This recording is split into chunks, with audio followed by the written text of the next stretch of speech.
पंतप्रधान मोदीजींनी सांगितलं की मी मिलिटरीला फ्री हँड दिलेला आहे. तर जेव्हा आपण फ्री हँड म्हणतो म्हणजे शेवटी एक लास्ट कमांड असते ती मोदीजींकडनंच येणार. तर फ्री हँडमध्ये कोणते अधिकार येतात? म्हणजे आपण ऐकतो ना की ते हॉट पर्स्यूट किंवा न्यूट्रलाइज केलं, तर त्याच्यामध्ये कोणकोणते असे अधिकार येतात आणि तुम्हाला असा कधी एक फ्री हँड दिला गेला आहे का? खरं सांगू का, हे फ्री हँड हे फार कॉस्मेटिक स्टेटमेंट आहे हे, आणि हे पब्लिकसाठी स्टेटमेंट आहे. प्रत्येक वेळेला आर्मीला किंवा एअरफोर्सला, नेव्हीला कुठल्याही परिस्थितीमध्ये एक रिस्ट्रिक्शन असतं. एक आपण त्याला टर्म ऑफ रेफरन्स म्हणतो की ह्या चौकटीमध्ये तुम्ही काही करू शकता. ती चौकट आखून द्यायचं काम जे आहे ते गव्हर्नमेंटकडे राहतं. आता कारगिलच्या युद्धामध्ये तेव्हाच्या गव्हर्नमेंटने सांगितलं लाईन ऑफ कंट्रोल क्रॉस करायची नाही. ही एक टर्म ऑफ रेफरन्स त्यावेळेस दिला होता, आणि त्याच्यामध्ये फ्री हँड आहे तुम्हाला. सो फ्री हँड हे एक फार म्हणजे ह्याला काही अर्थ नाही आहे या स्टेटमेंटला मिलिटरली. कारण टर्म ऑफ रेफरन्स हे आपल्या सिस्टममध्ये, आर्किटेक्चरमध्ये गव्हर्नमेंटनेच ठरवायचं असतं. हां, आर्मी, नेव्ही, एअरफोर्स त्यांना सजेस्ट करू शकतात की आपल्याला जर हे अचीव करायचं आहे तर आपल्याला असं असं करायला लागेल. त्याच्यामध्ये त्यांना काय रिस्ट्रिक्शन्स आणि टर्म ऑफ रेफरन्स घालायचं हे गव्हर्नमेंटनेच ठरवायचं असतं. त्यामुळे फ्री हँड दिलं हे जे स्टेटमेंट आहे ना, हे जेव्हा आपण सिंदूरबद्दल बोलू ना तेव्हा या स्टेटमेंटचं मिनिंग सांगेन मी. हां, मला तेच म्हणायचं आहे. कारण की जेव्हा आपण फ्री हँड म्हणतो म्हणजे ह्याचा अर्थ काय, आर्मी, नेव्ही आणि एअरफोर्स या तिघा चीफनी मिळून मग तुम्ही एअर स्ट्राईक करा, तुम्ही ॲक्च्युली जाऊन घुसा, लाईन LOC क्रॉस करा, मग हे निर्णय नाही घेऊ शकत मिलिटरी? नाही घेऊ शकत. कारण मिलिटरीकडे हा फ्री हँड नाही आहे की आपण आपल्या देशाला युद्धात ओढून नेतोय. हा फ्री हँड नाही आहे. युद्धात ओढून न्यायचं का नाही न्यायचं देशाला हा निर्णय हा प्रधानमंत्रीच करतो. आर्मी, नेव्ही, एअरफोर्स आपल्याहून युद्ध सुरू करू शकत नाही. त्यामुळे ह्या फ्री हँडचं आपण जेव्हा पुढं या आजच्या इश्यूबद्दल बोलू तेव्हा ते फार इंटरेस्टिंग कॉनोटेशन आहे ह्या फ्री हँडचं. आता ऑपरेशन सिंदूर झालं. मला तर सिंदूर हे नाव भयंकर आवडलेलं आहे. म्हणजे आपल्या देशाची सार्वभौमता जिथे आहे. तर आता हे तर एक मला असं वाटतं सुरू झालं आहे. आता पुढे काय होणार आहे? म्हणजे सगळ्या फक्त देशाचं नाही जगाचं लक्ष लागलेलं आहे आणि प्रत्येकाचे इंटरेस्ट वेगवेगळे आहेत. आपण पुढे काय होईल ह्याच्या आधी एक विषय मी बोलू इच्छितो, जो आता रोज सिंदूरवर सारखं चालूच राहील टी व्हीवर, निरनिराळ्या माध्यमांवर, पण ह्याची जी बॅकग्राऊंड आहे ना ती फार इंटरेस्टिंग आहे. आणि ती अशी आहे की ज्याला मी आपल्या प्रधानमंत्रींना पूर्ण श्रेय देतो. मास्टर क्लास आहे हा. आणि त्यांनी हेच सर्जिकल स्ट्राईकच्या वेळेला केलं होतं आणि तेच परत आता दिसतं. आता मी तुम्हाला सांगतो, सिक्वेन्स बघा सगळा. आधी निषेध झाला, मग झाला की करारा जवाब देंगे, तत्सम पाणी थांबवलं नाही, आधी करारा जवाब देंगे.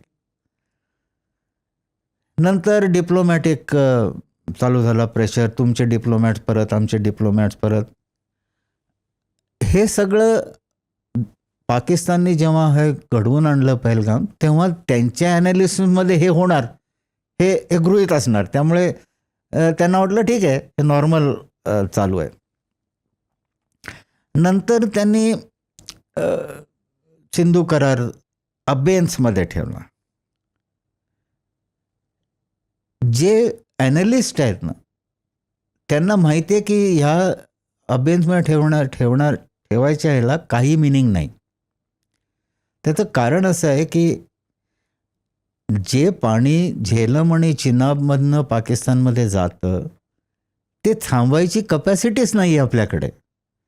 आज ते म्हणतायत बगलियारमध्ये थांबवलं. बगलियार धरणाच्या बरोबर वरती माझं घर होतं जेव्हा मी डेल्टा फोर्समध्ये होतो, आणि तेव्हाच ते कन्स्ट्रक्शन झालं. प्रत्येक धरणाची एक कपॅसिटी असते.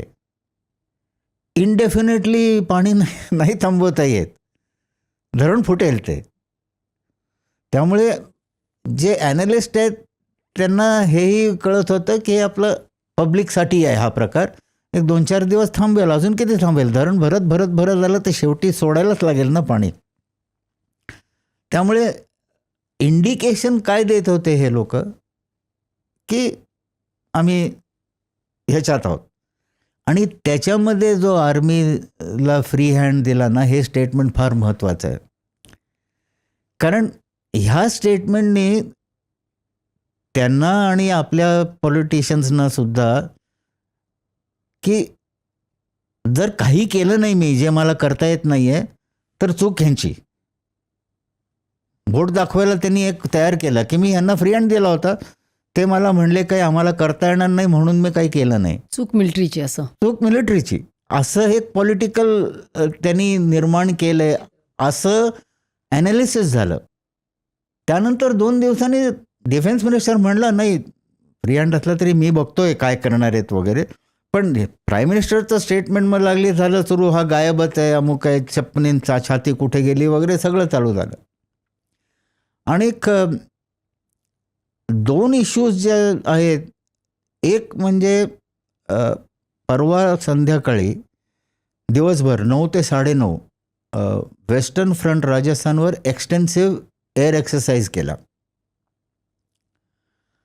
त्याच्या आधी लाहोरमध्ये विमानतळावरचे जे एअर डिफेन्स सिस्टम आहे ती डिस्ट्रॉय केली आपण किंवा करवली आपण.